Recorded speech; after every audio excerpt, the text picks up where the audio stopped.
Hey everybody, welcome to the press. Welcome to our second of two episodes this week. We're going to combine episodes 2 and 3, where we would normally do a separate one as like the model for the week and horses for courses and those types of things.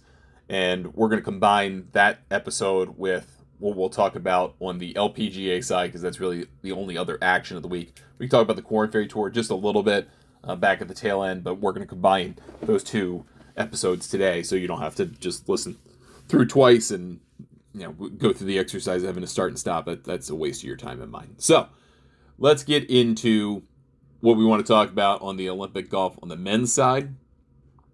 And I do want to talk a little bit about, I did put a cheat sheet together for our members at golfnewsnet.com, $40 a year. Typically we do this automatically. We just pull data off the database and spit it out for you, and it's easily available. This week is different because of a couple of reasons. One, I didn't have the Olympic tournaments from 16 and 21 in our database.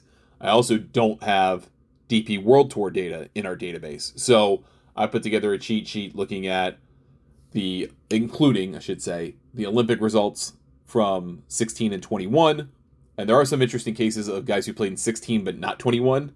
Ben on, Kiradech, Hoppy Barnrat kind of come full circle here, and some others as well.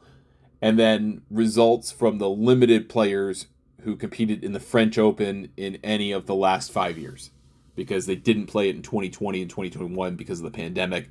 So you really only have 3 years, 19, 2022, and 2023. And then, of course, our usual last 5 events on the PGA Tour sheet, even though that's not especially helpful either. Most of the players in this field basically played 2 events, the Scottish Open and the Open Championship. Everything else was skipped or was an Oppo event in the last 5 played. So that's worth noting as well. So I put all that together. You can find that if you're a member of Golf Newsnet for $40 a year. That all said, I did find some interesting things in looking at the data here. And there's not a lot of nuggets. There's really not. There's some intrigue of like, hey, this guy played in 16, but they didn't play in 21. But there are very few players who have competed in both Olympics. Now, there are a lot more on the women's side than there are on the men's side. The turnover is pretty substantial here. So on the men's side, Ryan Fox was in both T39, T42. Not good in the Olympic tournament. Gavin Green, T47, T57. Let's see, scroll down a little bit more. Fabrizio Zanotti, we talked about him before on yesterday's show, like being fortunate enough to be the best player from a bad golf country. T15, T35. So of like the returning players, almost none of them are worth looking at. And then you have some with some limited experience, right, from 3 years ago in Tokyo, which is in some ways a similar golf course, but also quite different. It's a fairly tight golf course, both of them. I guess you can draw some things from that, but I would try not to. And the only thing I think you might attempt to draw from this, and I think you would do it unsuccessfully, is trying to understand the value of this format, right? They're not playing for any money. There's nothing that a top 5 finish doesn't get you a nice paycheck. It gets you $0 and no medals. So the golf course, and I forget who pointed this out, but I think this is an astute observation. I probably would have gotten to anyway, but I saw someone say it, so I got to give him credit for it. And that is, this is a golf course that is prone to making you make mistakes. It is tight. It is waterlogged. It is really difficult to play. And you have to be extremely patient to score well. But this format lends itself to being very aggressive, because only the top 3 players get anything. Medals. If you don't finish in the medal, you don't get anything. So you are highly encouraged to play aggressive golf, at least for the first 3 days. And then, if you're way behind on the last day, you're going to YOLO it because you have nothing to lose. The only thing you can do is get better. So I think this is a great live betting opportunity for a couple of reasons. That one being the biggest, which is you could find someone who's 6 shots off the pace, 7 shots off the pace going into Sunday. They catch fire, shoot 63, catch everyone off guard, and they're the silver medalist. They are the bronze medalist. They're in a playoff for a medal. I think that is absolutely possible. It is absolutely worth looking at. So keep your top 5 betting options open. consider some of those types of wagers off the bench once this thing gets going tomorrow. Remember, they're playing in threes, 23s, and they're going to keep it in threes. And that adds a little different dynamic too, right? In the final round, usually you're playing in twos. You got an extra person to look at, an extra person to consider. Well, that's something for live betting too. Small thing, very small thing. But speaking of the French Open, very few players in this field have competed in the French Open after the pandemic. It's just the way the tour has been. But your one guy of note here, who's sitting at 100 to 1, is Torbjorn Olesen, 20th in 2022, 10th last year at Legoff National. Worth noting. Tom Kim, you may remember that he played here last year as a kind of olive branch of goodwill to get his DP World Tour card. Finished 6th in this event. He was the favorite last year, actually, but finished 6th. Those are the only two players in this field that played at Legoff National last fall. Sami Välimäki played here 2 years ago, finished 20th along with Olesen. Guido Migliozzi won here. He's 100 to 1. I think he is an intriguing guy, given that he has played in the Olympics before. It's T32 and 21. I get it. But he's playing okay. Not great, but okay. I think he's worth a consideration. Adrian Meronk was 11th here in 2022, T51st, though, in 2021. I feel like those positions, he's 80 to 1. He is $7,800 on DraftKings. I would switch those guys in a heartbeat. I think that is a misprice. I think he is a guy I didn't think about. Guido Migliozzi is a guy I'm now thinking about. I've heard some people mention Victor Perez. I think that's an interesting play. I think we talked about him yesterday. Like the French angle quite a bit. Pavon 80 to 1, like that angle. But he has not been in the top 25 in this tournament in the last 3 times it was played. Victor Perez was 16th here in 2022. So part of me, for as much as I love Pavon's game, he was not good at the Scottish Open. He was okay at the Open. You might be more inclined to go after Victor Perez here at 100 to 1. So I may rip up the Pavon ticket idea and go with Victor Perez as my French play. Everything else, Shubhankar Sharma has been playing pretty well, actually quite well. I think he is worth a wager at 250 to 1. Certainly on a top 5. I feel that Chris Ventura's data is not going to be on our spreadsheet because he's been playing on the Korn Ferry Tour. Definitely worth a look at 500 to 1. I think you got to at least have a sprinkling on there. $5, $2, whatever your low wager is, but just have that. I really like him on that top 5 bet. There's nothing to lose here. He has to be all in on a medal because he plays on the Korn Ferry Tour. They have an event this week. He is throwing away one of the 3 remaining chances that he has to put himself in good position before the Korn Ferry Tour finals to play in this event. So he is all in on a medal. That leads me to believe that he's going to go for it on Sunday. So top 5 pre-flop is probably a good idea. And then for Fabrizio Zanotti's interesting to me because he's played this thing twice, but no good finishes in the French Open.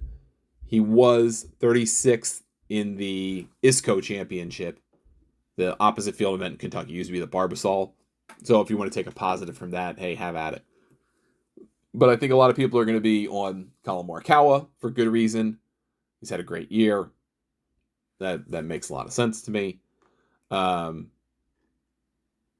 then you're going to want to look at, I feel like you should at least give a look to Jason Day because he played well at the Open at 60 to 1. I think it's at least worth a consideration. Ludwig for sure, but I don't know that this course really fits his game. Then again, he won at Crans-sur-Sierre in the Swiss mountains. So that's a tight golf course too. Different way, but a tight mountain golf course. He could play this style of golf. I think he can do it. I still like the Corey Connors idea. Played well here a couple years ago. Has been playing pretty well overall. Playing good golf. 35 to 1's worth a look at least. I do like Tom Kim quite a bit, but don't love it. I don't love the Manicero play, but he's been playing well. This could be interesting at a 150 to 1 number. Maybe you like him more on a top 5, like a medal stand kind of bet. Olesen has definitely now jumped out at me. I know, he's playing okay.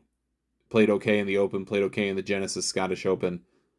Has good finishes on this course. Played the Olympic tournament before. I can get behind that pretty substantial amount. So I think there's, in all likelihood, we're talking about 100, 200, 500 to 1 guys winning as a fantasy. But it could happen. And I think those most likely guys are Chris Ventura, Shubhankar Sharma. I think your guy's got to be Victor Perez if you're going with a Frenchman. And I think that's probably it. So I think that's going to be the way I'm going to think about it here. We'll go from there.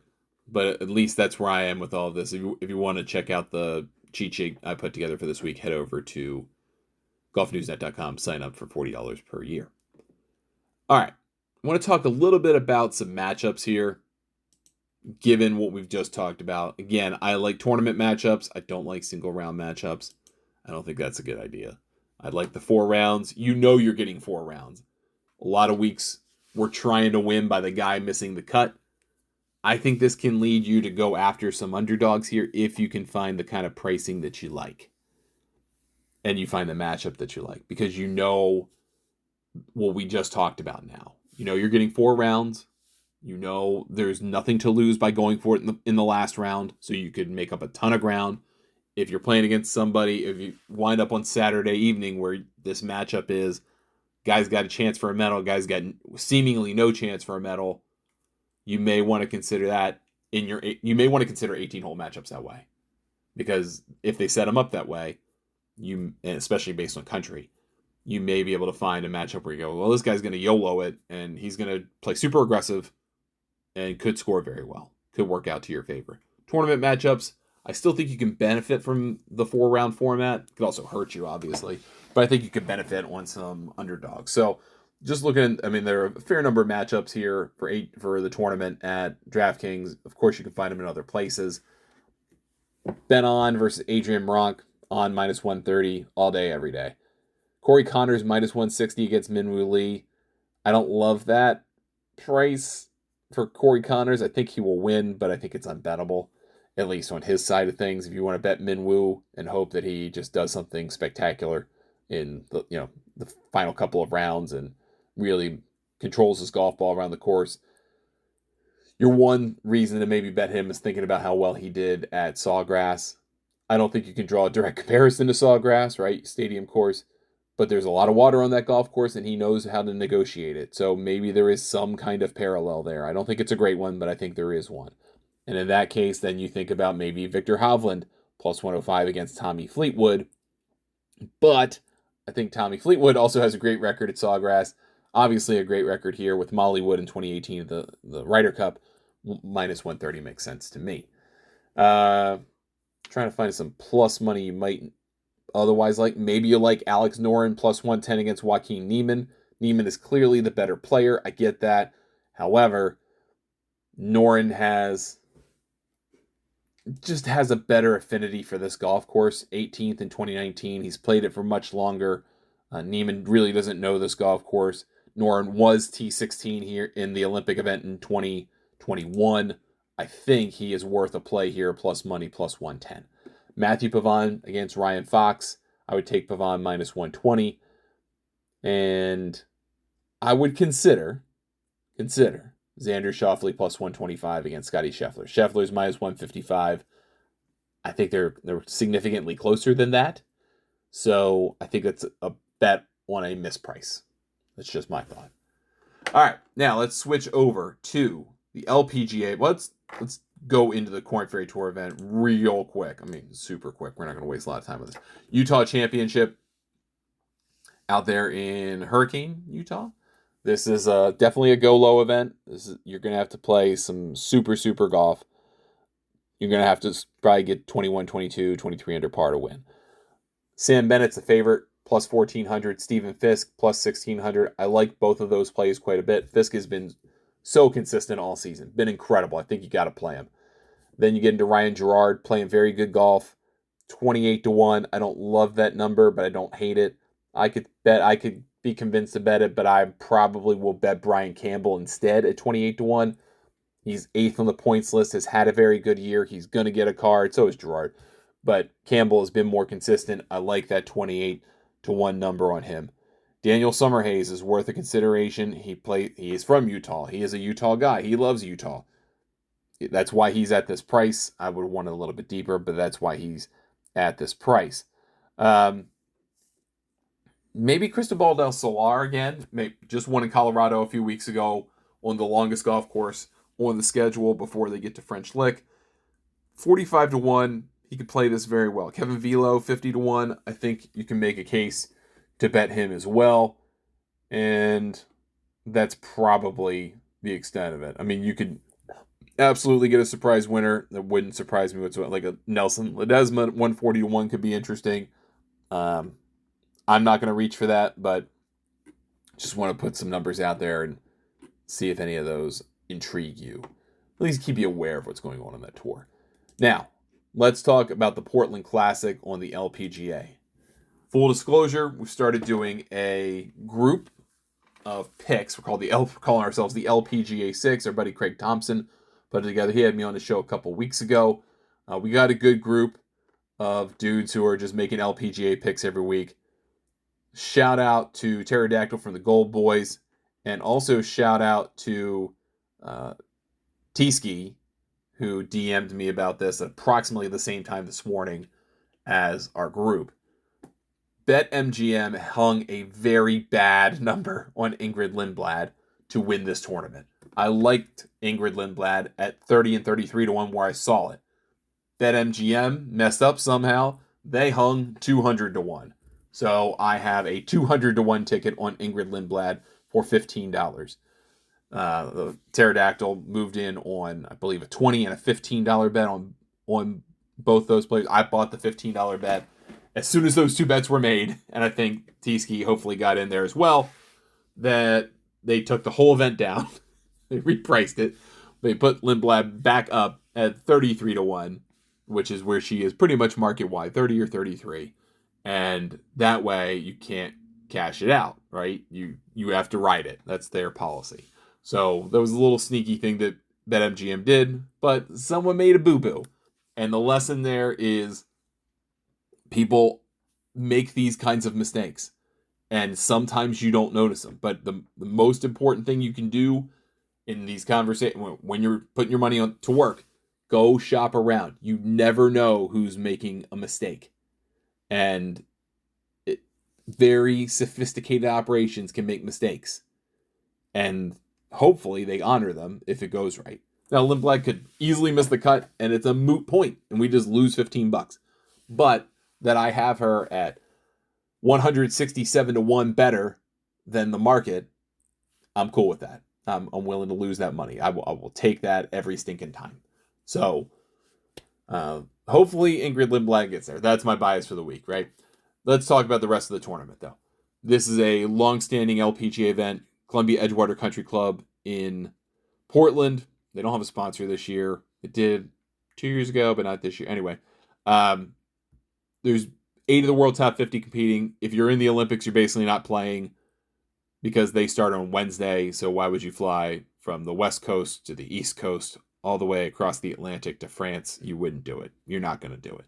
A lot of the players are already over there enjoying the Olympic experience. So keep that in mind. Mal Saigo, who is a great player, but she's 9-1. I don't think that's representative of what she's actually capable of doing, but she is the favorite. Lauren Coughlin just won last week, 12-1. Kind of an easy fade. I mean, you've had this roller coaster year, lots of good. You finally break through. Kind of hard to bet you at 12-1. Loved you at 30 and 40. Do not love you at 12. Jennifer Kupcho at 12 is an auto fade. I like Jenny Shin a lot at 14-1. Same price as Allison Corpuz. I will fade. I'll take Jenny Shin. Andrea Lee has been bet up quite a bit. I saw her a lot of different prices, but I saw her like a 50-1. She's now 18-1, so the money came in on her. A lot of people in our group like Na Renan at 20-1. Shineti Wanasen, I'm never going to say that right. I'm so sorry. 20-1. I do like that play. Has played well after the win and won a Dana Open. Similar depth of field to this one. Se-Young Kim is 25-1. Ariya Jutanugarn's 22-1. There's Ingrid Lindblad, 30-1. But not for me.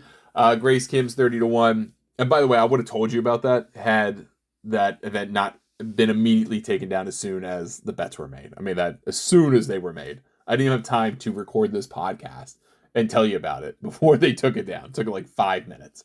So that's how quick those margins can exist. Gabby Ruffles, I really like at 30-1. Paharajian Rukharn, 40-1. Natalia Guseva, 40-1. A lot of people like her this week. I could be fine with that. Gemma Dryborough, 40-1. I can like that quite a bit. It's people like Limi No, who's played well at this tournament, 45-1. I think I would pass on that. I'd rather go with Aditi Ashok at 45-1. That's my personal view. This is a golf course you don't have to be particularly long. If you look at the history of winners of this event, they really aren't. They're just not. You don't have to be. I mean, if you look at the winners of... So, Jeanette won here last year. She's the defending champion, has obviously won recently, played well in Canada. I think there's a reason to like her here. Andrea Lee has won here. She won here 2 years ago. She's playing well. Jin Young Ko won here. Georgia Hall won here. Hannah Green, Marina Alex, Stacey Lewis. Brooke Henderson went back-to-back in 15 and 16. And Suzanne Pedersen won in 13. Those are players in 11. Those are players who are long, right? But if you look at really the last, 7 winners, they aren't long. So don't worry about length here this week. It's about keeping it in play, being a fairly accurate driver of the golf ball. But the problem is once you get past like 50-1, you start to run into players like Jody Ewart-Chadoff, who I love but has missed 4 cuts in a row. Sarah Kemp, who doesn't get a whole lot of starts. Elizabeth Zokol, who is kind of got some weird status. Alexa Pano, I think, is worth a look at 100-1. I think she can handle this golf course quite well. I think she would be of interest. Maybe a look. I like Caroline Masson personally. She's come back from maternity leave. She played in Toledo, T71, made the cut. I'm cool with that. She didn't make the cut in the end of the Amundi Women's PGA. Not playing the best, but I do like her on this golf course. It's just a feeling. That is not a data-backed thing. But like you're coming down to Emma Talley, who hardly plays anymore. Caitlin Pat Booty, who has very weird status between the LPGA and the Symetra Tour, 171. Like there's finding a super long shot is going to be very hard to do here, in my opinion. Now from our LPGA 6 group, Benedetta Moresco at 350-1 has a little bit of love. I'm cool with that, I guess. I wouldn't put my wallet to work for that number. I'd rather go after Sharma or Chris Ventura or those types of players on the Olympic tournament because there's no cut there, and these players they're struggling to get starts. So I'm gonna stay away from that and try to put my money to work and see if that helps at all. But that said, I think those are some interesting plays for the week on the LPGA side of things. I think that covers the week. Again, we don't have LIV. We don't have the DP World Tour this week. We don't even have the Champions. We got nothing this week compared to how most of the summer has been. Next week, we will not have a DP World Tour event. We will not have a LIV event. We will have an LPGA event in that it's the Olympics. We'll talk about that. We will have a PGA Tour event. We'll have the Wyndham Championship, the final regular season event before the playoffs. That's an interesting one. Should be an opportunity there for some potential value because there will be a good mix of top players who are struggling to get in the playoffs. Well, I won't say top players, but name players who are struggling to get in the playoffs.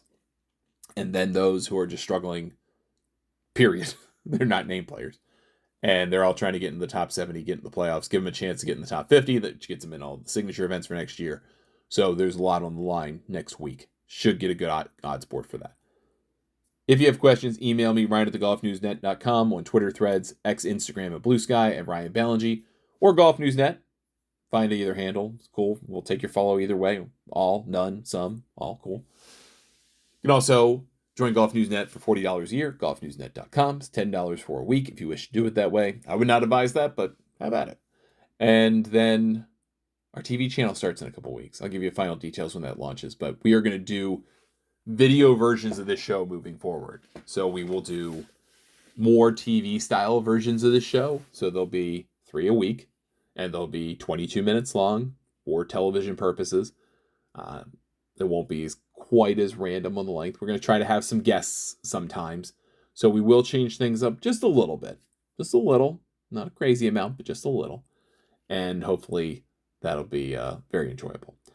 All right, we'll be back next week. Another slate of shows. Good luck with all your bets this week. Everyone root for Ingrid Lindblad so I can get a couple $1,000 on the cheap. That would be lovely. And I hope all your bets go great. We'll talk to you next time on The Press.